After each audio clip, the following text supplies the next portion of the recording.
Who's next? It could be you, it could be me.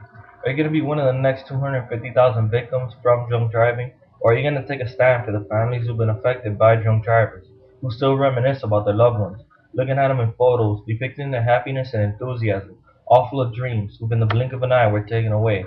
See, it's ordinary people like us that can be part of the destruction or part of the change for safer streets.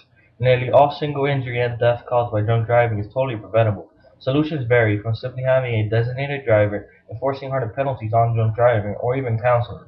It's time for a change, but it is up to us to take the first step. In the last 10 years, over 250 people were killed due to drunk driving. Every one of those years, over 1,300 children died from drunk driving accidents. That means over 1,300 mothers left mourning every year.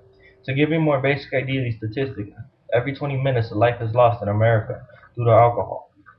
And besides children, most of these deaths are from the ages of 16 through 25. 16 through 25, but I thought we weren't allowed to drink till the age of 21. Well, that simply means the liquor stores are selling to underage drinkers, so the same people who are trying to make a couple dollars are the same people helping to destroy the youth in society. Next time you go to a liquor store, look around and ask yourself how many people are really 21, and then think him or her might be next. Sometimes we look at statistics and forget that each one of those numbers are real people. Real people you could save, real families you could save. You have the power to change these people's lives. You could be a designated driver for someone that's drunk at a party. You don't have to wait for him or her to ask you, can you be my designated driver? Some people are ashamed of being drunk and not being able to drive themselves home. Talk to them, even if you don't know them. You could counsel them, you could help them, you could possibly save their lives. Even then, sometimes they're going to be too late. But you can still help a drunk driver. See, after an accident, you can still help a drunk driver by counseling them at hospitals and trauma centers in which they are located.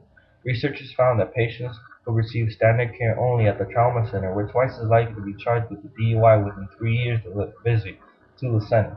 But with some counseling from ordinary people like you and me, those chances could lower.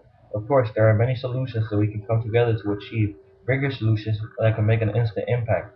Don't think that families and friends are the only ones being affected by this. So is the government, insurance companies, and our wallets. Let's look at a study made by Allstate Insurance. They say that alcohol-impaired drivers are estimated to cost American taxpayers 21 to 24 billion dollars per year. Tax dollars that can fund children education all the way from public school through college, better health insurance, better hospitals, truly a better world. You still don't see the seriousness of the situation? Well, let's look at another stat collected by National Geographic who stated that alcohol abuse cost American society $136 billion and 65,000 lives annually. Well, what we could do with $136 billion a year. See, we can fight for stricter laws against drunk driving, or being drunk period, simply because everyone benefits.